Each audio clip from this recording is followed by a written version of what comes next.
ഓം നമോ ഭഗവതേ വാസുദേവായ. 16-ാം നൂറ്റാണ്ടിൽ ശ്രീ തുഞ്ചത്ത് രാമാനുജൻ എഴുത്തച്ഛൻ എഴുതിയ കൃതിയാണ് ഹരിനാമ കീർത്തനം. ഇതിൽ പല അഭിപ്രായ വ്യത്യാസങ്ങളുമുണ്ട്. എങ്കിലും ഭൂരിഭാഗവും എഴുത്തച്ഛൻ തന്നെയാണ് ഈ കൃതി എഴുതിയത് എന്നാണ് കരുതിപ്പോരുന്നത്. മലയാളത്തിലെ അക്ഷരമാല ക്രമം അനുസരിച്ചാണ് ഇതിലെ ഓരോ ശ്ലോകങ്ങളും ആരംഭിക്കുന്നത്. ആദ്യത്തെ 3-4 ശ്ലോകത്തിൽ ചില വ്യത്യാസങ്ങളുണ്ടെങ്കിലും പിന്നീട് ഹരിശ്രീ ഗണപതയേ നമ എന്ന് തുടങ്ങി അക്ഷരമാല ക്രമം അനുസരിച്ച് തന്നെയാണ് ഇതിലെ ഓരോ ശ്ലോകങ്ങളും ആരംഭിക്കുന്നത്. ആദ്യത്തെ ശ്ലോകത്തിൽ ഈ പ്രപഞ്ച സൃഷ്ടിയുടെ ഒരു ലഘുവിവരണവും സൃഷ്ടിക്ക് കാരണഭൂതനായ നാരായണനെ നമസ്കരിക്കുകയുമാണ്. ഓംകാരമായ പൊരുൾ മൂന്നായി പിരിഞ്ഞുടനെ ആങ്കാരമായതിനു താൻ തന്നെ സാക്ഷി അതു ബോധം വരുത്തുവതിന് ആളായി നിന്ന പരമാചാര്യരൂപ ഹരി നാരായണായ നമ. പ്രണവമന്ത്രമായ ഓംകാരം തന്നെയാണ് ബ്രഹ്മം.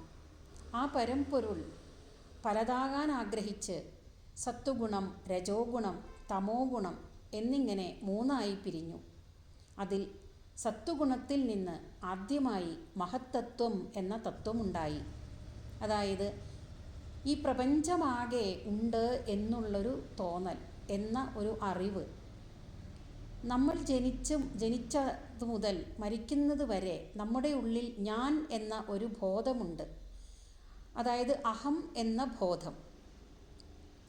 ചൈതന്യസ്വരൂപനായ പരമാത്മാവിൻ്റെ പ്രതിബിംബമാണ് തൻ്റെ ഉള്ളിലുള്ള ജീവാത്മാവ് എന്ന അറിവ്.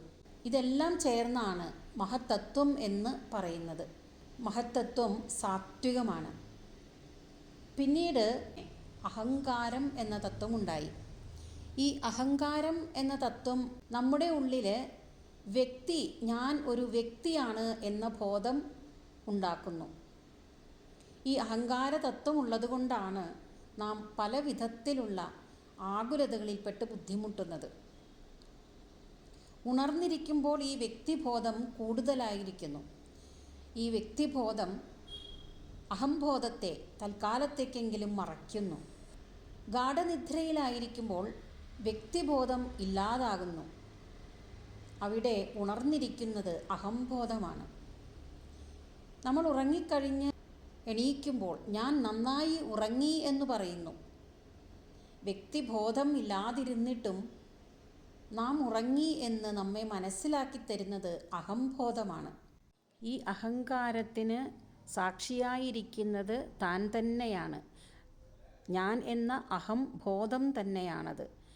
ചൈതന്യസ്വരൂപനായ പരമാത്മാവിൻ്റെ പ്രതിബിംബമാണ് തൻ്റെ ഉള്ളിലിരിക്കുന്ന ജീവാത്മാവ് എന്ന തിരിച്ചറിയൽ. ആ ബോധത്തെ ഉളവാക്കുന്നതിന് ആളായി നിന്ന് അതിന് വേണ്ട എല്ലാ നിർദ്ദേശങ്ങളും തരുന്ന ഈ പ്രപഞ്ചത്തിൻ്റെ തന്നെ ആചാര്യനായ ഹരിയായ നാരായണനായിക്കൊണ്ട് നമസ്കാരം. ഓംകാരമായ പൊരുൾ 3ആയി പിരിഞ്ഞുടനെ ആങ്കാരമായതിനു താൻ തന്നെ സാക്ഷി അതു ബോധം വരുത്തുവതിനാളായി നിന്ന പര ആചാര്യരൂപ ഹരിനാരായണായ നമഃ.